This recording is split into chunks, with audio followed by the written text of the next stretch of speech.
성부와 성자와 성령의 이름으로 아멘. 예수님과 어머니 하나 되신 성심을 통해 아버지 뜻 안에서 기도드립니다. 사랑할 하느님 아버지, 저희가 듣겠습니다. 말씀하여 주시옵소서. 또한 아버지께서 매일 가르쳐 주시는 이 진리가 저희들의 새로운 사고방식과 정신의 근간이 될 수 있도록 이 강의를 듣는 아버지께 속한 모든 자녀들의 사고방식과 정신에 주님의 진리로 혁명을 일으켜 주시옵기를 간곡한 갈망으로 청원드립니다.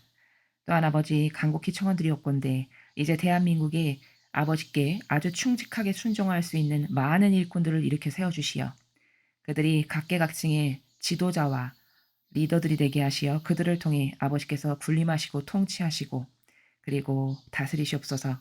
이 모든 기도 우리 주 예수 그리스도의 이름으로 기도드리나이다. 아멘. 성부와 성자와 성령의 이름으로 아멘. 안녕하십니까. 하나님의 뜻 성계의 피아스녀입니다. 오늘도 여러분들과 함께 성경 말씀을 통해서 그 안에 담겨져 있는 진리의 차원 높은 세계 안에 숨겨 넣으신 그 아버지의 다양한 다스림의 원리들에 대해 함께 학습해 보도록 하겠습니다. 2021년 8월 14일 토요일입니다. 제1독서 여호수아기 24장 14절에서 29절까지 말씀입니다. 그 무렵 여호수아가 백성에게 말하였다. 이제 너희는 주님을 경외하며 그분을 온전하고 진실하게 섬겨라. 그리고 너희 조상이 강 건너편과 이집트에서 섬기던 신들을 버리고 주님을 섬겨라. 만일 주님을 섬기는 것이 너희 눈에 거슬리면 너희 조상들이 강 건너편에서 섬기던 신들이든 아니면 너희가 살고 있는 이 땅 아모리족의 신들이든 누구를 섬길 것인지 오늘 선택하여라. 나와 내 집안은 주님을 섬기겠다. 그러자 백성이 대답하였다. 다른 신들을 섬기려고 주님을 저버리는 일은 결코 우리에게 없을 것입니다. 우리와 우리 조상들을 이집트 땅에서 종살이하던 집에서 데리고 올라오셨으며 우리 눈앞에서 이 큰 표징들을 일으키신 분이 바로 주 우리 하느님이십니다. 그분께서는 우리가 걸어온 그 모든 길에서 또 우리가 지나온 그 모든 민족들 사이에서 우리를 지켜주셨습니다. 또한 주님께서는 모든 민족들과 이 땅에 사는 아모리족을 우리 앞에서 몰아내 주셨습니다. 그러므로 우리도 주님을 섬기겠습니다. 그분만이 우리의 하느님이십니다. 그러자 여호수아가 백성에게 말하였다. 너희는 주님을 섬길 수 없을 것이다. 그분께서는 거룩하신 하느님이시며 질투하시는 하느님으로서 너희 잘못과 죄악을 용서하지 않으신다. 너희가 주님을 저버리고 낯선 신들을 섬기면 그분께서는 너희에게 선을 베푸신 뒤에라도 돌아서서 너희에게 재앙을 내리시고 너희를 멸망시켜 버리실 것이다. 백성이 여호수아에게 말하였다. 아닙니다. 우리는 주님을 섬기겠습니다. 여호수아가 백성에게 너희가 주님을 선택하고 그분을 섬기겠다고 한 그 말에 대한 증인은 바로 너희 자신이다. 하고 말하자 그들이 우리가 증인입니다. 하고 대답하였다. 그럼 이제 너희 가운데 있는 낯선 신들을 치워버리고 주 이스라엘의 하느님께 마음을 기울여라 하자 백성이 여호수아에게 말하였다. 우리는 주 우리 하나님을 섬기고 그분의 말씀을 듣겠습니다. 그날 여호수아는 스켐에서 백성과 계약을 맺고 그들을 위한 규정과 법규를 세웠다. 여호수아는 이 말씀을 모두 하느님의 율법서에 기록하고 큰 돌을 가져다가 그곳 주님의 성소에 있는 향염나무 밑에 세웠다.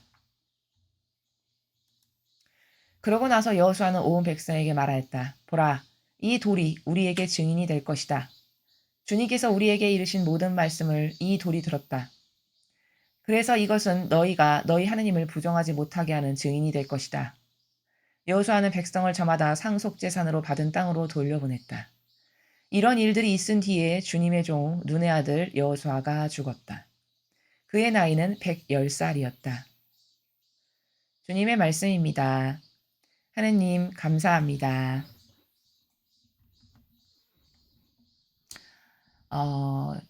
지금 여러분께서 저와 함께 보신 여호수아기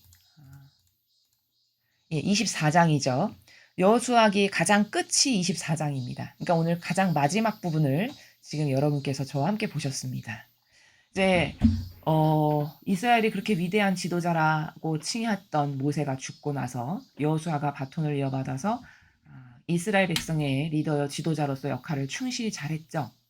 오늘 여호수아가 지금 한 이 내용은 무엇을 한 거냐면 이제 여호수아가 맨 후미에 보면 이제 죽는데 죽기 전에 스캠으로 이스라엘 백성들을 다 모이라고 집합을 시킵니다. 부릅니다. 그래서 한 게 뭐냐? 계약을 또 갱신하는 거죠. 하느님과의 계약을. 그래서 여기 보면은 너 하느님 이렇게 잘 따를 거냐, 믿을 거냐, 수도 없이 계속 물어보고 또 믿고 또 묻고 이렇게 하죠. 그래서 듣겠습니다. 잘하겠습니다. 충직하겠습니다. 백성이 자꾸 이렇게 대답을 해요. 그럼 이거는 왜 하는 거냐면 자꾸 계약을 맺게 함으로써 약속을 자꾸 상기시키고 너 이렇게 살면 주님이 저주하실 거다. 너 하나님께 충직해야 된다. 이거 잘할 수 있냐? 이걸 계속 묻는 건 오늘날로 따지면 이런 것과 같은 겁니다. 여러분 뭐 기도 후미 아멘 이렇게 하시죠. 그 아멘이 별거 아닌 것 같지만 아멘 그대로 이루어 주세요. 그렇게 하겠습니다. 이런 어떤 나의 내적 다짐인 동시에 하느님께 저 이렇게 하겠습니다라고 하는 약속의 표징이거든요. 이 동시의 의미를 갖고 있는 거기 때문에 아멘 한번 이렇게 하면 예를 들어 그 사람이 마귀를 지니고 있는데 당신 하나님을 따르겠습니까? 마귀를 따르겠습니까? 하나님 따르겠습니다. 따르겠습니까? 예, 뭐 아멘 이렇게 했다. 그럼 아멘하는 즉시 그에게서 마귀가 나갈 수 있는 이런 선언적인 저는 선을 따르겠습니다라고 선언적으로 딱 도장을 찍는 선언을 하는 이런 게 바로 아멘 예 이렇게 하는 거거든요.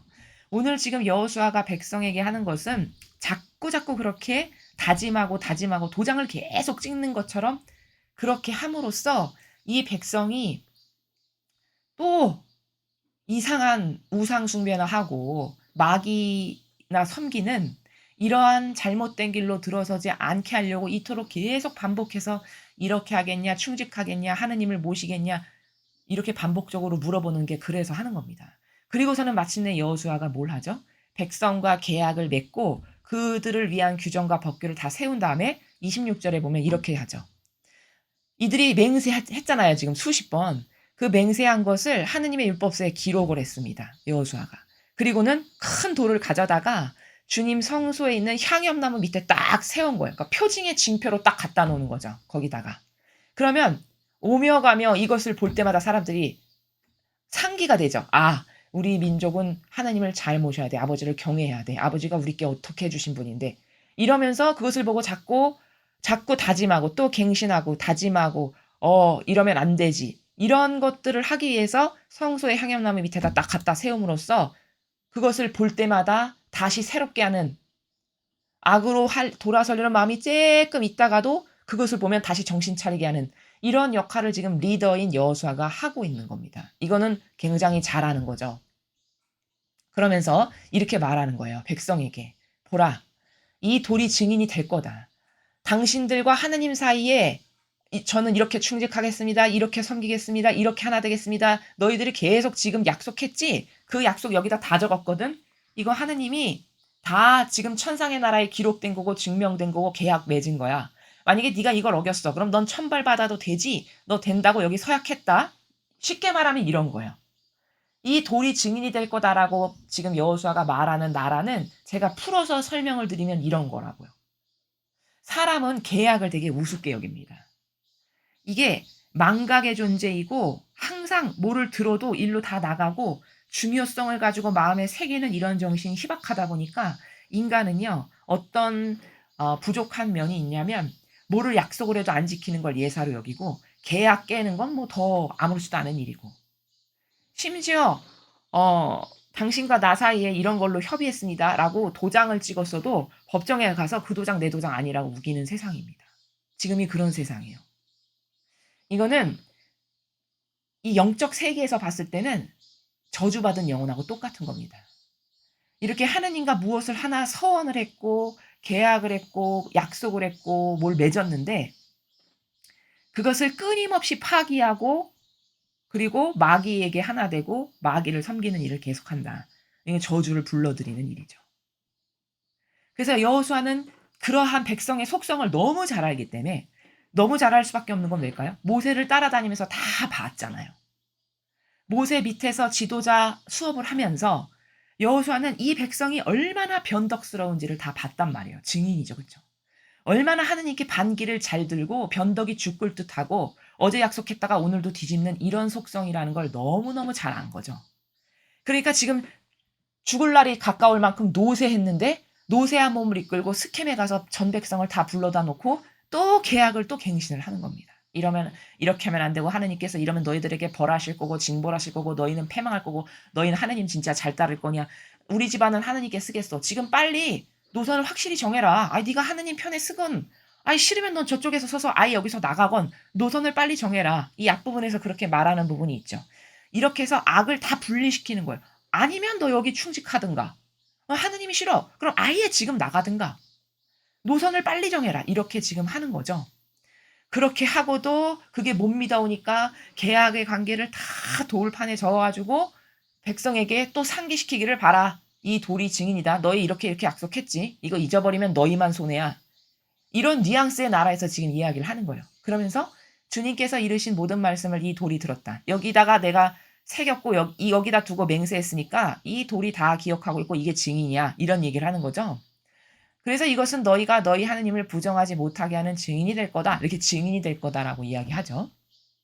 그리고서는 그 성전 앞에 딱 세워놓고 각자 자기가 물려받은 상속재산 받은 땅으로 이제 돌아가라라고 이렇게 합니다.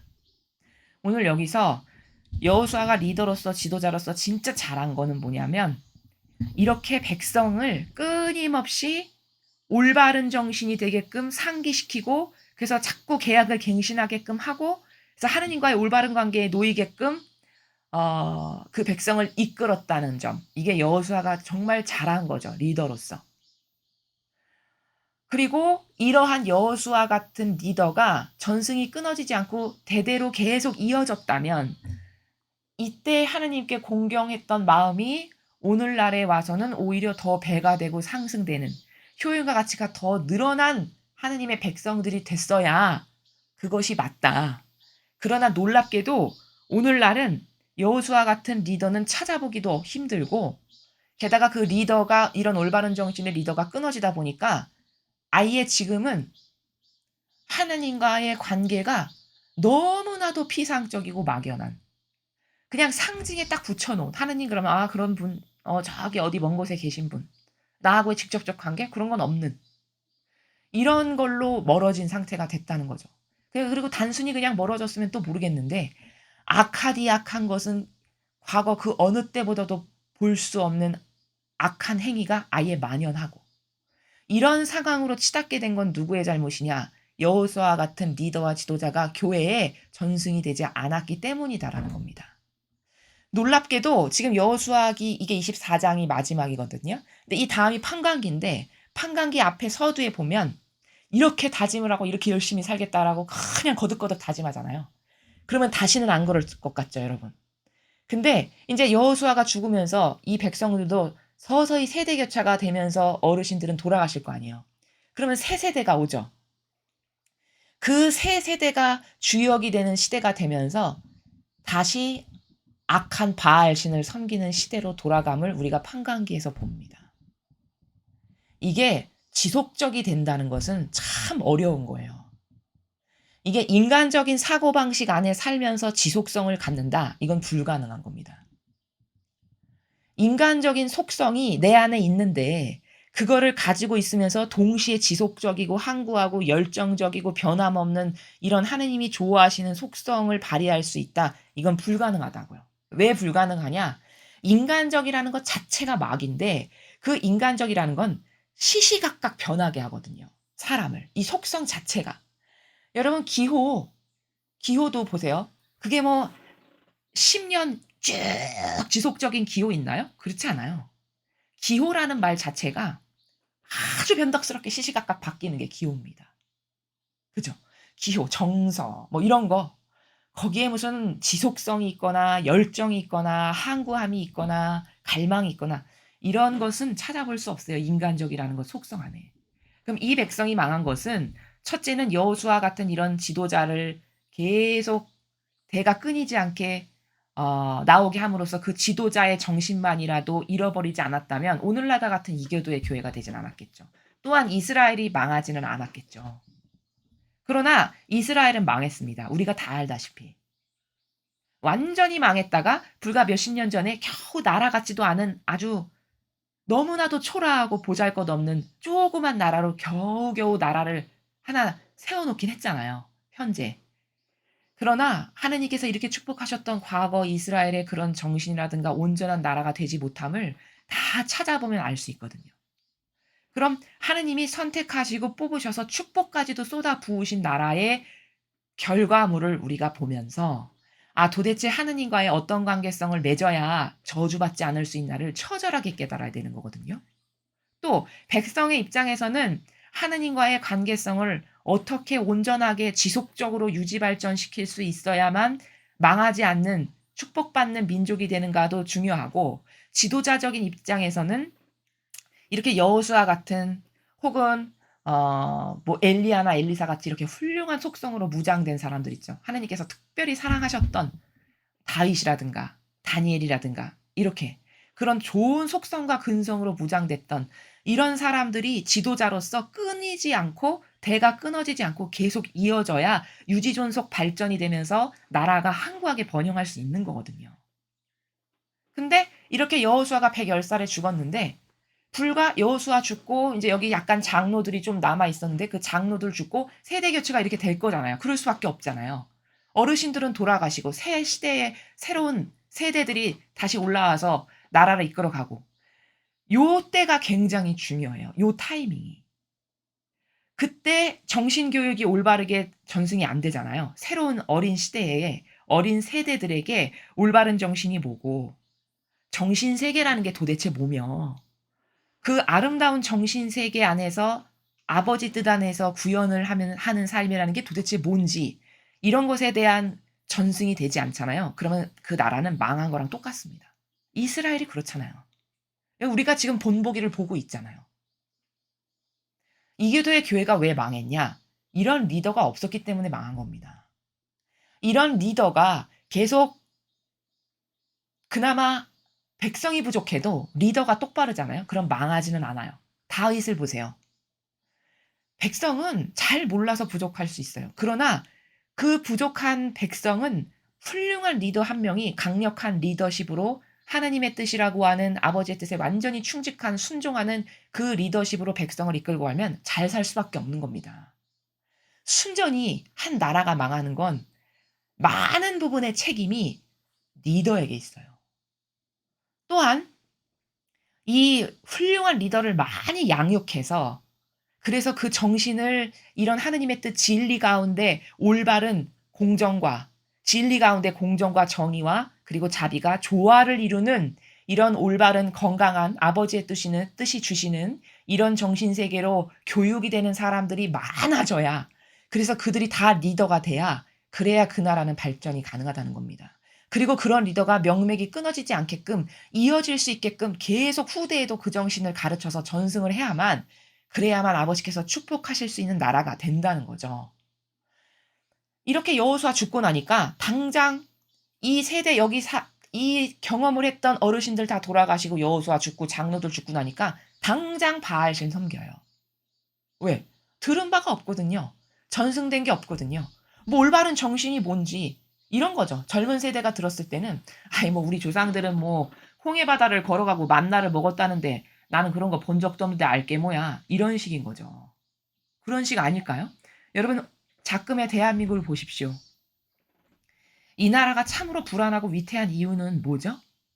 전쟁을 겪었던, 그리고 참 가난하고 고통스럽게 사셨던 저희의 할머니, 할아버님, 그리고 저희 부모님들 세대, 정말 가난했고 정말 맨 땅에서 아무것도 없는 가운데 두 주먹만으로 모든 것을 일굴 수밖에 없었던 척박한 환경 가운데 사셨던 그분들이 다 돌아가시잖아요. 근데 그분들의 그 가난과 고통 가운데 그나마도 꼿꼿하고 빳빳하게 무엇인가를 지켜야 돼, 지킬 게 있어 해서 공정과 정의라는 것이 있고 윤리도덕이 갖추어진 상태에서 지킬 걸 지키면서 살았던 그분들이 돌아가시잖아요. 그러면 이 나라는 끝난 겁니다. 사실상 끝난 거예요. 그분들이 가지고 있던 올바르고 꼿꼿하고 빳빳한 정신이 지금 젊은 시대의 세대의 사람들에게 있냐? 거의 없어요. 거의 없습니다. 왜일까요? 그런 정신을 가르친 어른이 없기 때문이에요. 리더여 지도자가. 그러한 리더와 지도자가 이 나라에 없었기 때문인 겁니다. 그 명맥이 박정희 대통령님 이후로 끊어졌어요. 그러니 보고 들은 바가 없으니 올바른 것이 무엇이며 정신이 얼마나 중요한 건가. 정신이 인생을 결정하는 건데 한 사람의 정신이라는 게 가치관, 철학이라는 것은 그 사람의 한평생의 인생을 좌우하는 겁니다. 그렇지 않습니까? 빨갱이 정신을 가지고 있는 사람은 일평생 빨갱이로 살다 죽을 수밖에 없는 거예요. 그게 웬만해서 바뀌냐? 진리 배우지 않고는 도저히 바뀌지 않는 게 사람의 정신입니다. 여러분 다 동감하시죠? 그럼 이렇게 정신이 무섭고도 중요한 건데 올바른 정신을 가르치는 건 누가 가르쳐야 될까요? 사실은 교회의 리더들이 가르쳐야 될 거 아닙니까? 교회의 리더와 지도자들이 가르쳐야 될 거예요. 어른이라고 하는 그래도 시대의 지성인이라면 교회의 리더들이 이 시대에 수많은 사람의 예수님이나 성모님의 정신세계와 가치관과 그분의 아버지의 뜻을 행하셨던 아름답고 고결하신 정신세계가 뭔지를 똑바로 발견해서 자꾸자꾸 전파를 하고 보급하고 전달을 해서 국민들에게 가르쳐주고 어린 세대들에게 그 정신으로 살아갈 수 있게끔 일깨워야 될 거 아닙니까? 그래야 나라가 발전이 있죠. 근데 그런 거 하라고 교회를 세우신 거 아닌가요? 아, 예수님께서 교회 왜 세우셨어요? 그리스도 교회 왜 세우셨습니까? 예수님의 모범을 보고 너희는 이를 행하여라 하셨어요. 성체성사를 세우실 때. 뭘 행해라는 겁니까? 예수님이 어떻게 산희생제물로 사셨는지를 똑바로 보고 너도 산희생제물로 살아라 이 말씀이죠. 네가 아버지의 뜻을 행하고 싶다라고 자언을 했어 봉사자로. 그러면 여기는 놀고 먹고 편안하게 안주하면서 사는 데가 아니라 너도 나처럼 내 본을 받아서 내가 아버지 뜻을 어떻게 수행했는지를 잘 보고 너를 배제하고 산 희생제물로서 양들에게 끊임없이 곳간을 열어서 제때제때 필요한 양식을 나눠주는 그런 일꾼으로 그래서 아버지의 뜻이 뭐고 예수님의 모범이 뭐고 어떤 것이 고결하고 아름다운 정신세계인지를 계속 아래 세대에 계속 백성들에게 전승하고 가르쳐서 그 사람들의 정신세계가 예수님과 어머니의 정신세계가 모티브가 돼서 살아가는 사람들이 돼 보십시오. 복을 주지 말라고 하셔도 하느님이 주십니다. 아니 하느님 보시기에 너무나도 예쁘고 아름답고 정말 내 눈에 넣어도 아프지 않은 내 자녀들이구나. 그렇게 보이는 삶을 사는데 어떻게 거기 복을 안 주시겠습니까? 아, 저 복 좀 주지 마세요. 이래도 복 주실 겁니다, 아마. 그럼 결과론적으로 말하면 나라가 망하는 건 누구 탓인가요? 종교 지도자 탓인 거죠. 그렇죠? 나라가 망하는 건 순전히 100% 종교 지도자의 탓입니다. 여호수아 같은 지도자가 있었다면 오늘날 대한민국이 이렇게 되지 않았겠죠? 박정희 대통령 같은 리더십을 가지고 있는 사람이 대통령의 자리에 있었다면 나라가 이 지경이 될 리가 없습니다. 그러므로 나는 많이 받은 자에게 많은 것을 요구한다. 예수님이 이렇게 말씀하셨어요. 많이 받은 자가 누굽니까? 아무 권한도 없고 힘도 없는 성당에 열심히 미사 나오시는 성도들일까요? 그거는 많은 높은 직함과 권한을 가지고 있는 교회에 내놓으라 하는 리더들과 지도자들급 이들을 두고 하시는 말씀입니다. 많은 것을 거저 받고 살아가잖아요. 그러나 올바른 것은 안 가르치잖아요. 그 안 가르친 덕분으로 세상 사람들의 대부분의 정신세계가 제정신이 아니고 옳고 그른 것을 분별도 할 수 없고 예수님이나 성모님의 모범은 찾아볼래야 찾아볼 수가 없습니다. 이게 누구의 잘못인가요? 그리고 맨날 모든 권한은 다 내 거, 고통은 함께 나누고 이런 양심 없는 발언을 하는 교회에 들어와서 예수님은 그런 세력을 이렇게 말씀하셨어요. 도둑과 강도라고. 양을 잡아가지고 양 거죽을 다 껍데기를 벗겨가지고 양 가죽으로 옷에 입고 양 젖 짜서 먹고 그리고 그 양은 버리고 돌보지도 않는. 이게 바리사 율법학자라고 예수님께서 말씀하셨잖아요. 그게 그때만 그럴까요? 과연 그럴까요? 나라 하나가 망하는 거는 순식간입니다. 거기 올바른 정신 하나 빼버리면 나라 망하는 건 순식간이에요. 이스라엘을 보십시오. 얼마나 아버지께서 사랑하시고 축복을 많이 하셨습니까? 그런데도 끝내 망하죠? 그럼 아버지의 축복이 부족해서 망한 걸까요? 그런 거 아니겠죠. 축복이 부족해서 망한 것이 아니라 리더와 지도자가 도둑과 강도로서 특히 종교 지도자를 모두가 다 도둑과 강도들이 주님의 집을 점령해서 그래서 마귀가 좋아하는 유려하고 교묘한 사고방식을 모든 백성들에게 다 전파함으로써 그들이 그 누룩의 약을 먹고 다 똑같이 해롱해롱해롱 누룩에 전염이 돼 가지고 모두가 똑같이 바리새인 부학자 같은 사고방식을 함으로써 나라가 망한 겁니다. 이렇게 정신세계는 이 내면의 사고방식 안에 무엇이 담겨 있는가는 존폐가 걸린 문제입니다. 그래서 오늘 이 일독서를 통해서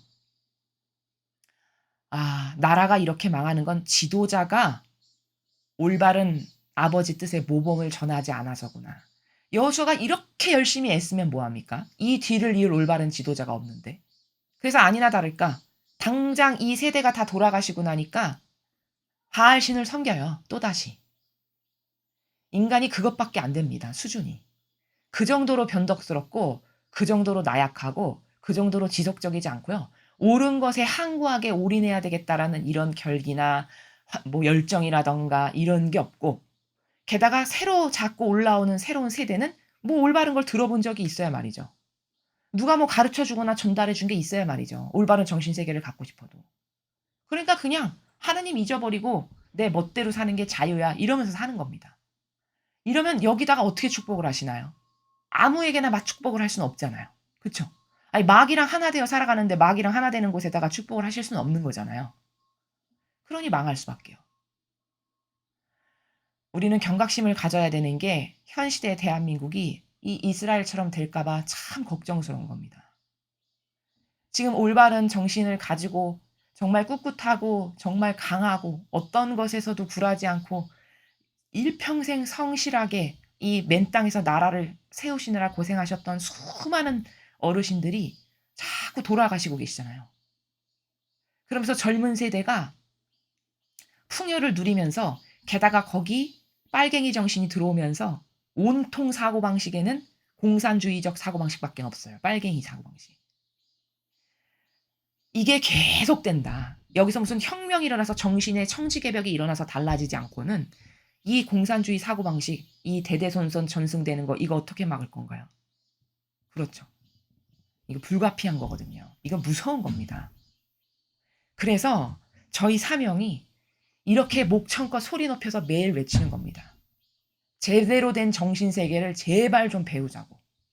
똑바로 된 정신세계를 예수님과 성모님으로부터 배우지 않고는 인류는 희망 없습니다. 희망 없어요. 100% 희망 없습니다. 아무리 지금 망해서 죽기 일보 직전으로 사악해도 회개하고 다시는 이렇게 안 하겠습니다. 저 이제 예수님 어머니의 모범과 정신세계로 살게요. 저를 좀 도와주세요. 이렇게 뉘우치고 다시 그러려는 올바른 의지 가운데 노력하면 아버지는 용서하세요.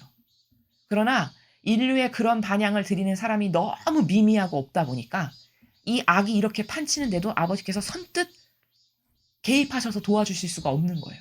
왜? 어떤 일정 수준의 물이 차야 거기에 개입을 하실 수 있는 것이지 반향을 하는 것도 없는데 거기다 아버지께서 무작정 개입을 하신다. 이러면 마귀도 따져요 나중에. 아니 하느님 얘네들은 이렇게 하느님 찾지도 않고 원하지도 않고 갈망도 안 하는데 그 아버지가 이렇게 직권으로 막 하시면 되는 거예요? 그거 공정하지 않잖아요. 이렇게 따진다니까요. 그래서 남아있는 마지막 신자분들께서는 가련하고 불쌍한 인류의 국민들 있죠. 특히 잘 모르시는 이 아버지께 속한 자녀들 그분들에게 이 진리의 빛이 들어갈 수 있도록 끊임없이 기도하시기 바랍니다. 회개가 일어나고 올바른 것을 발견하고 깨닫고자 하는 갈망이 그들의 마음속에서 일어나게 하시기를 진짜 아버지께서 그렇게 좀 도와주셨으면 하는 갈망을 깨어있는 우리라도 드려야 그래야 아버지께서 기입하실 수 있지 이거 계속 이렇게 가다가는 진짜 나라가 망하거나 잘못될까 봐 걱정이 되는 시기가 이 작금의 시기라는 것을 여러분들도 충분히 공감하실 거라고 생각합니다. 그래서 내가 짓고 하나가 기도한다고 해서 뭐 이렇게 달라지겠어. 이건 마귀가 불어넣는 생각이라고 말씀을 드렸죠. 묵주기도 한다니 63빌딩보다도 큰 겁니다. 아버지 뜻 안에서 바쳐드리는 묵주기도 한다니. 이게 무슨 말이냐?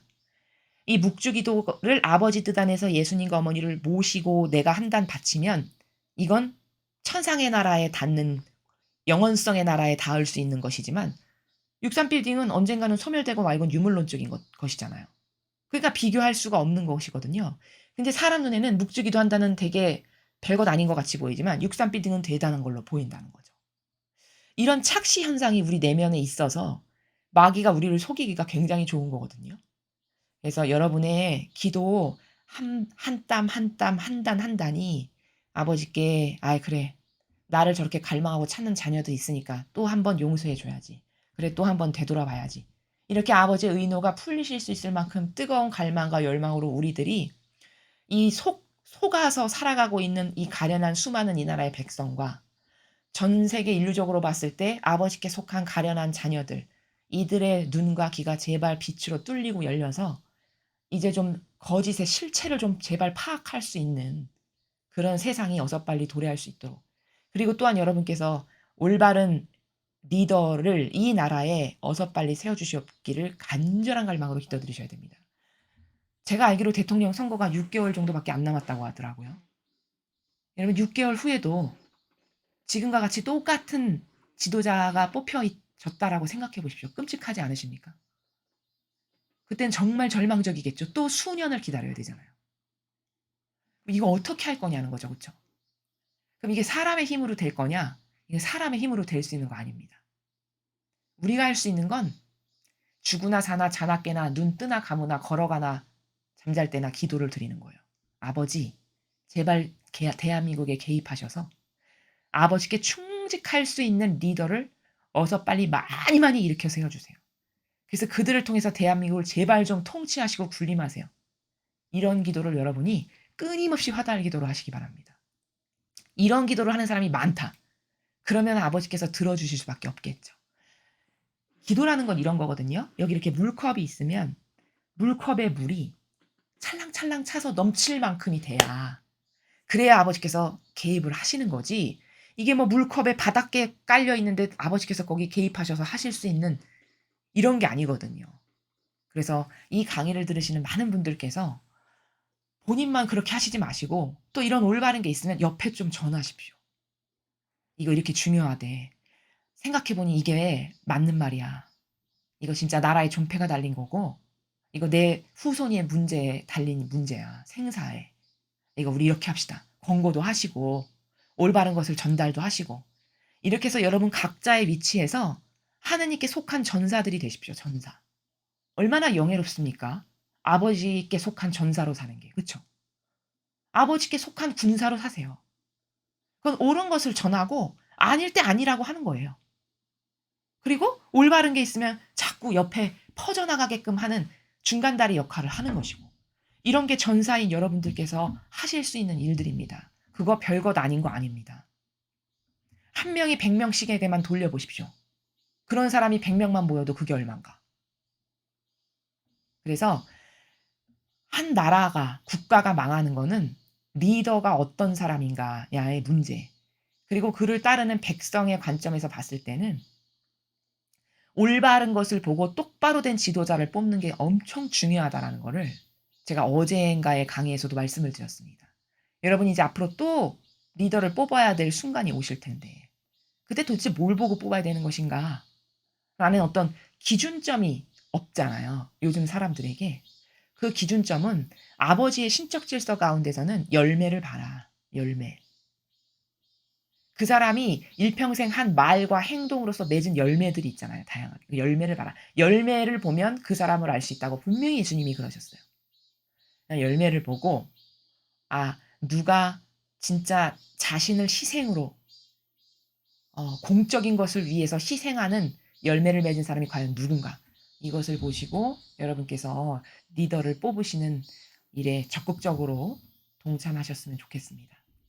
자, 계속해서 오늘 주신 복음 말씀 보시겠습니다. 마태복음 19장 13절에서 15절까지 말씀입니다. 주님 영광 받으소서. 그때 사람들이 어린이들을 예수님께 데리고 와서 그들에게 손을 얹고 기도해 달라고 하였다. 그러자 제자들이 사람들을 꾸짖었다. 그러나 예수님께서는 이렇게 이르셨다. 어린이들을 그냥 놓아두어라. 나에게 오는 것을 막지 마라. 사실 하늘나라는 이 어린이들과 같은 사람들의 것이다.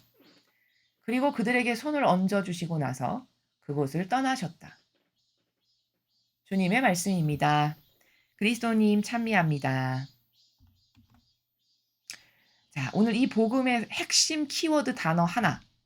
어린이가 도대체 어떤 사람을 말씀하시는 건가? 요거를 알면 이 복음 전체를 아는 겁니다. 자, 예수님께서 인제 주변 사람들이 인제 어린이를 예수님께 데리고 와서 이렇게 손을 얹고 축성도 해 주시고 기도도 해 주시고 이렇게 해 주셨으면 좋겠는데 제자들이 막 귀찮게 하니까 예수님을 인제 못하게 꾸짖는 거죠. 이런 상황인 거죠. 근데 예수님이 "놔둬라. 막지 마라. 나에게 오는 걸 막지 말아라. 사실 하늘나라는 이런 어린이들 같은 사람들이 차지하는 나라다." 이렇게 말씀을 하셨어요. 그럼 어린이 같은 사람들이 차지한다? 그럼 어린이의 속성을 알아야 되겠네요. 그쵸? 어떤 속성을 가지고 있으면 하늘나라에 가기에 합당한 것인가? 자, 먼저 어린이의 특징을 살펴보겠습니다. 어린이는 순수하죠. 순수하다는 거는 뭘까요?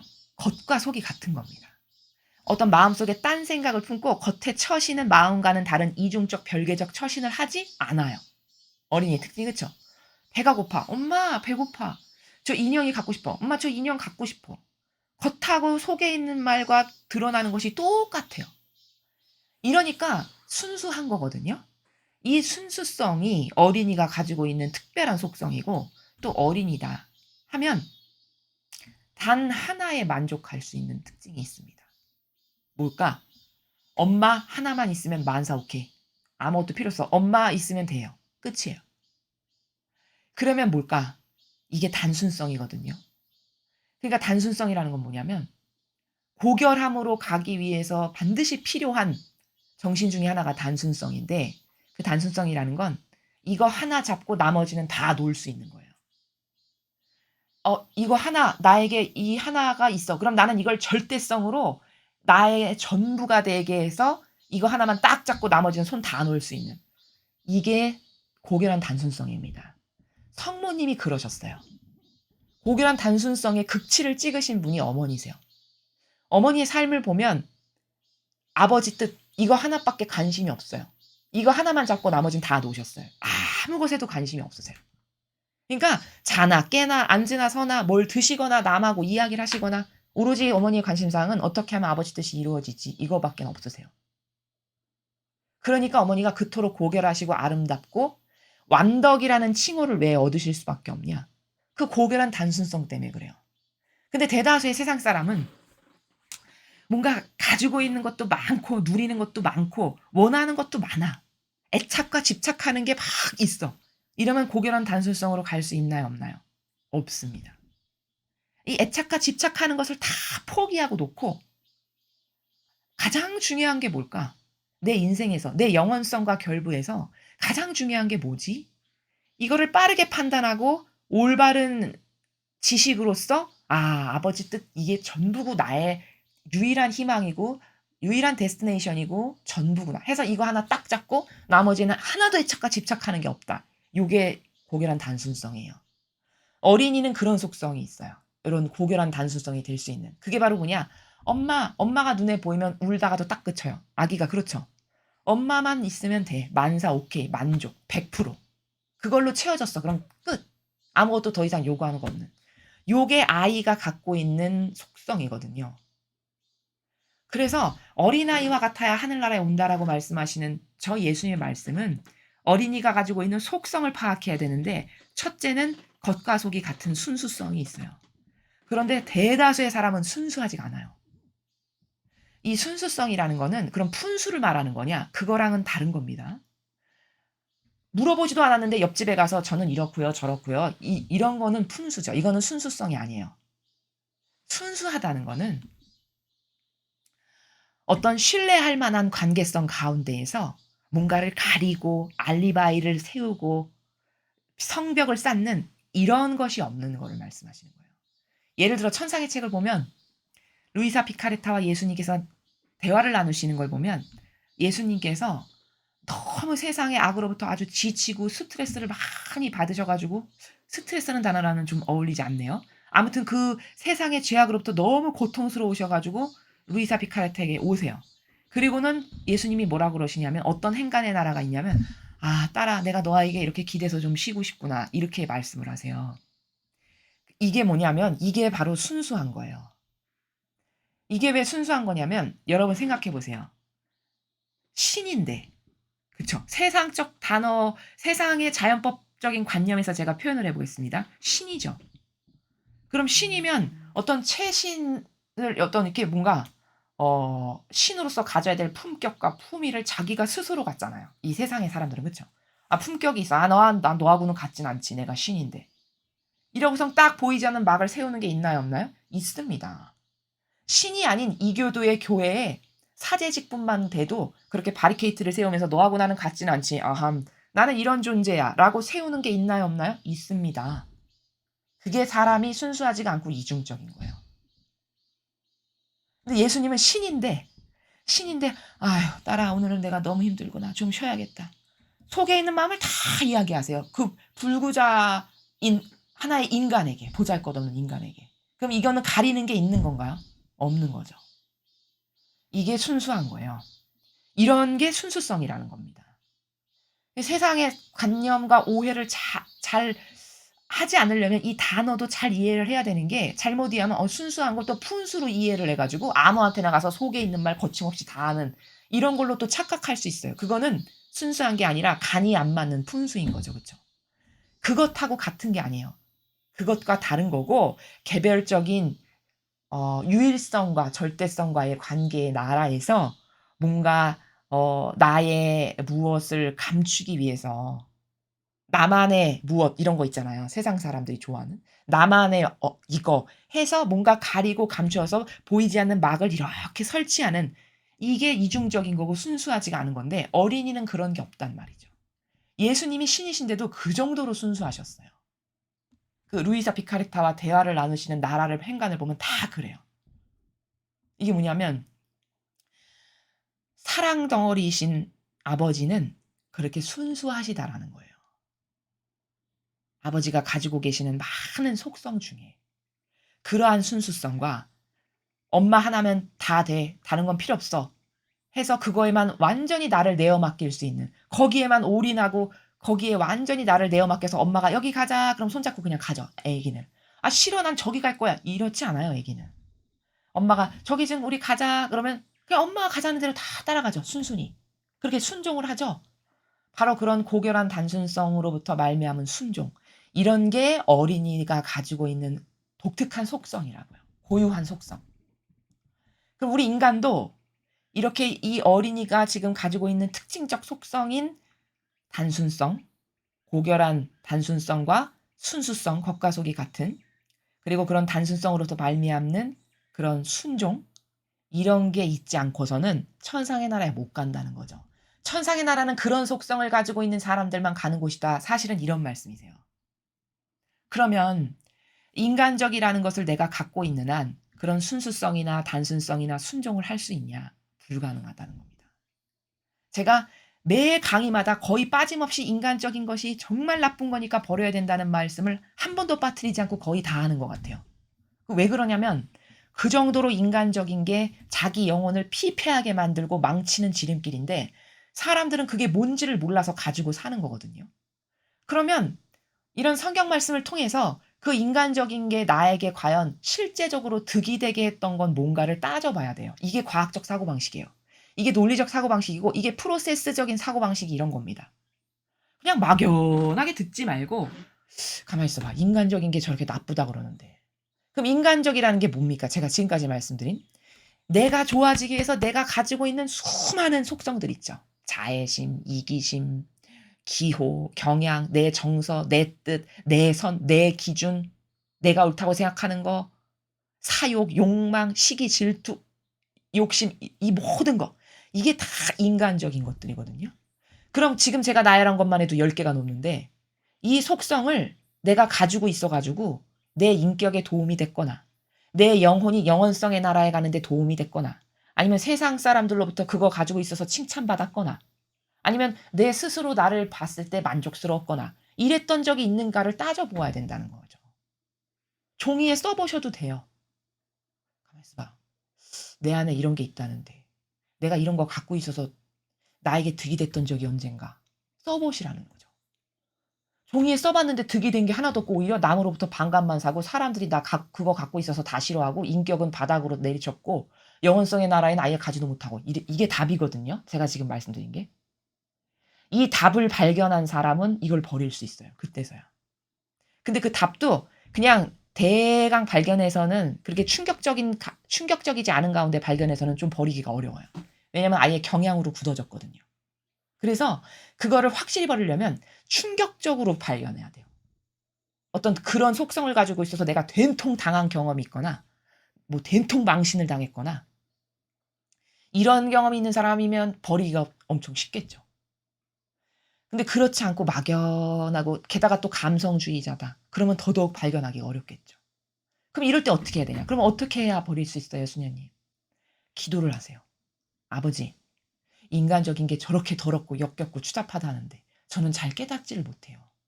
제가 제발 똑바로 깨달아서 버릴 수 있는 은총을 주세요. 이렇게 기도하시면 됩니다. 그럼 아버지께서 여러분의 기도의 양과 질에 따라서 갈망의 정도와 순도에 따라서 답을 주시겠죠. 그렇죠?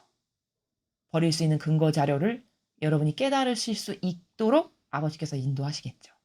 이렇게 해서 또 하나 터닝, 또 하나를 넘고 또 하나를 넘고 이런 식으로 영적으로 성장하는 것이라는 거를 여러분들에게 추가로 말씀을 드립니다. 자, 그래서 오늘 복음에서 어린이의 속성이 뭔가, 내가 하늘나라에 가기 위해서는 그런 어린이와 같은 속성을 나도 지녀야만 가능한데 나에게 그런 것이 없다면 다 나의 인간적인 속성 때문에 가질 수가 없는 건데 그것을 없애주십사 아버지께 기도로 청원을 드려야 된다라는 것과 일독서 여수아기를 보면 지도자를 올바로 된 아버지께 충직한 진리 안에서 아버지께 충직할 수 있는 지도자, 이런 지도자를 이 대한민국에 주셔야 돼요. 그렇지 않고는 비전이 없습니다.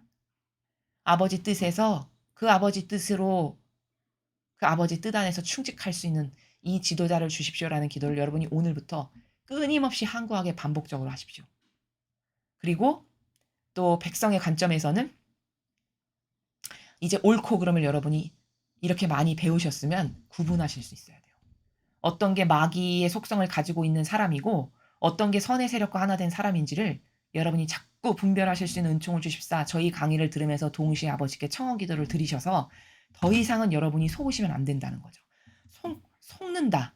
그냥 단순히 속고 끝나면 괜찮은데 이 문제는 단순히 여러분이 속고 끝나는 거에서 끝나는 게 아니라 여러분의 인생을 망치기 때문입니다. 여러분의 영혼이 천상의 나라에 못 가게끔 가로막는 길을 바로 분별하지 못하는 속게 하는 마귀가 여러분의 영혼을 그 마귀 세력과 하나 되게 함으로써 패망케 한다는 것에 대해서 진짜 무서운 경각심을 가지시고 이제 어떤 게 선이고 어떤 게 악인지를 분별하고 구별하실 수 있는 그런 여러분들이 되셨으면 좋겠습니다. 이상으로 2021년 8월 14일 토요일 복음해설을 마치겠습니다. 감사합니다.